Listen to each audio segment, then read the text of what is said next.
Powered by the Montana Television Network. This is the 10 o'clock news on KPAX, Montana's news leader. Good evening, I'm Jill Valley. And I'm Dennis Sprague. It's been more than 50 years since Martin Luther King Jr. delivered his famous I Have a Dream speech. Decades later, it's the message of love and not hate that seems to be resonating through parades, church services, and celebrations. Missoulians observe the holiday through events with themes based on Dr. King's quote, "I have decided to stick with love. Hate is too great a burden to bear." A youth rally at Caras Park today brought together people to celebrate Dr. Martin Luther King Jr. Day, and the rally was followed by a march across the Higgins Avenue Bridge and a service at St. Paul's Lutheran Church. Activists and speakers celebrated his work and encouraged continued efforts towards social justice. A keynote speaker today was given by Mayor Wilmot Collins of Helena, who's believed to be the first African-American mayor of any Montana city. However, Caras Park wasn't the only venue for events honoring Dr. King. MTN's Connor McCauley spoke to one local organizer who says the meeting of the day is for the community to rally behind a great cause and embrace diversity. A number of organizations put on events throughout the city today. At the Roxy, an extra theater was needed just to fit the larger crowd. The large turnout was a pleasant surprise to the Roxy and event organizer Jason Forges. I think that's good to see just because it shows that people are interested or aware. He hopes this interest translates into new possibilities. Yeah, so what it means to me is a possibility. People, I think, are uncomfortable with change or think change can't happen, but I mean, who's to say I would be sitting here talking to you today if Martin Luther King didn't do what he did? So I think for me, it means possibility. People can make the change Dr. King dreamed of possible by giving back in the same way he did. I think a good way to celebrate would be probably an element of service, giving back, maybe taking yourself out of your immediate picture or circle. Jamar Galbraith is a prime example. He helped organize today's march across the Higgins Street Bridge and the celebration afterwards in St. Paul Lutheran's Church. This is, sort of like the project of Dr. King's legacy, being able to have a community rally behind a great cause and reach across multiple lines and really embrace diversity in its truest sense. Connor McCauley, MTN News, Missoula.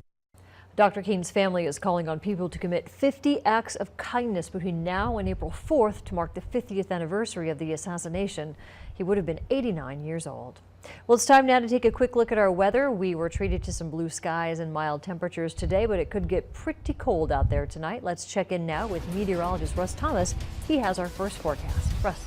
Yeah, it's really been a while since we've had a cold night, and what I'm talking about, single digits to teens out there. And I think many in western Montana are going to see those teens. Starting off by taking a look at our Doppler network. And again, what you're seeing is a mostly clear to clear sky, not just in western Montana, but across the entire state. With that in mind, those numbers are going to begin to drop. We're already at 21 in Kalispell, 15 in Sealy, a little warmer, Missoula 34, Hamilton coming 28, 32 degrees in Polson. You look at temperatures around the state, very cold numbers to our east. Is any of that going to work its way to western Montana? I'll let you know coming up in just a few minutes. As enthusiasts revel in one of the deepest snowpacks in North America and northwest Montana this year, the experts are reminding us that caution must go along with the fun. MTN's Jack Ginsburg shows us why safety is still the #1 focus at Whitefish Mountain Resort this week. January is designated as the National Ski Areas Association Safety Month. All resorts across America take the month to remind skiers and snowboarders of the 7 points of the ski code they agree to every time they hit the slopes. The 7 points range from staying in control to observing all the warning signs and boundaries Ski Patrol sets up. Although these are very important, Whitefish Mountain Resort Ski Patrol Training Director Brian Heiner says that proper safety starts before you even get on the snow.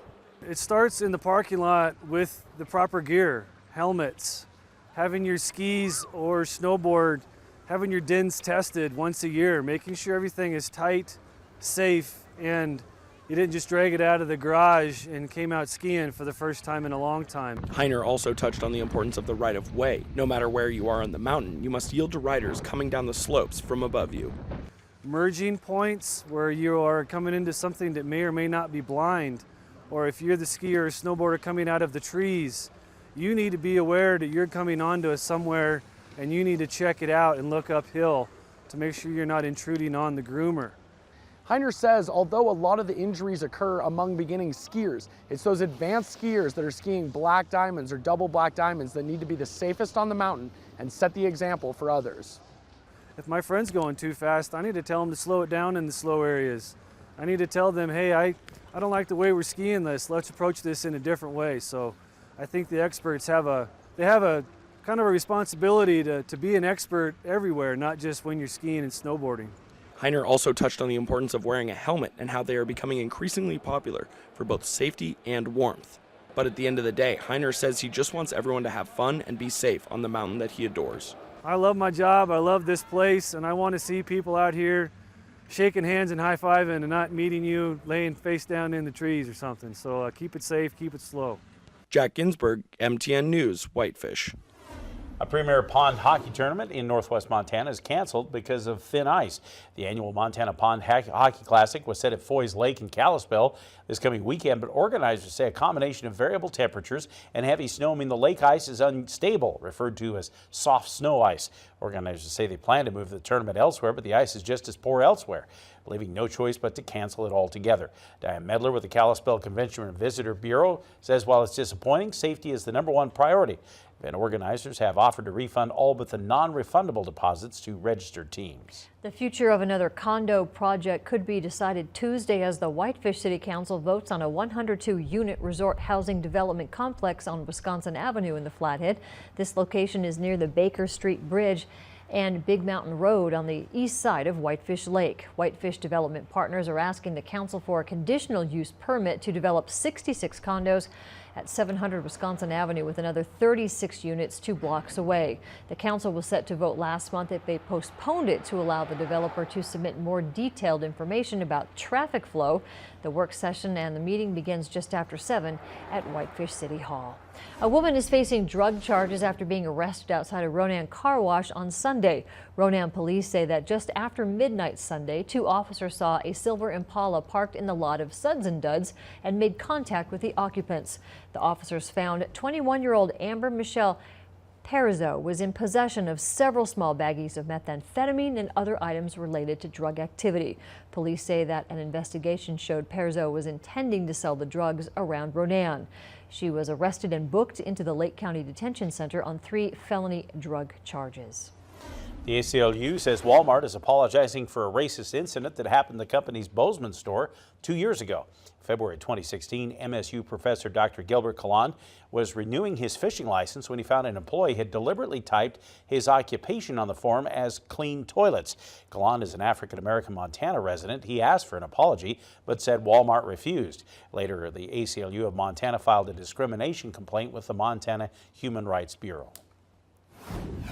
The lawsuit for us is about making clear to the public that these kind of racist incidents are not just one-off bizarre incidents. They're rather part of the daily harassment that people of color in Montana experience. Walmart's apology calls the incident unacceptable and says it won't happen again. The ACLU says that closes the complaint. He's only been in office a year, but Ravalli County Commissioner Chris Hoffman is already gearing up for a re-election bid, formally filing his paperwork for the 2018 races. The short turnaround is because Hoffman was elected to a 2-year term in 2016 as part of that voter-approved plan to reduce the Board of County Commissioners from 5 to 3. That first term expires at the end of this year. But the former sheriff says he's had time to get adjusted to the new role and likes the work he's doing. Well, obviously, a pretty big adjustment for me. I missed my crew across the street, obviously, and I knew that I would. But it's been in some ways what I expected. In other ways, I've been very pleasantly surprised. I think the board's got a good feel to it, and I think we've done a very good job of just taking care of the people's business here. Hoffman's successor, Steve Holton, also filed to run again for sheriff last week, a year after taking over from his mentor. Hoffman says while he isn't wearing a badge anymore, there are aspects to the job of commissioner that are similar, such as managing tax dollars and especially interacting with his constituents. And that hasn't changed. You know, the problems are different and the things that I hear are different, but it's still an opportunity to help our neighbors. Hoffman's fellow commissioners, incumbents Greg Chilcott and Jeff Burrows, have also filed for re-election to the new 3-member board, with Commissioners Ray Hawk and Doug Schallenberger announcing they will step down at the end of this year as expected. Well, still ahead, Russ is back to let us know how long these mild temperatures and blue skies could stick around. And later, the Montana Folk Festival gets a bunch of money that should help keep the music playing in Butte. Stay with us here on KPAX.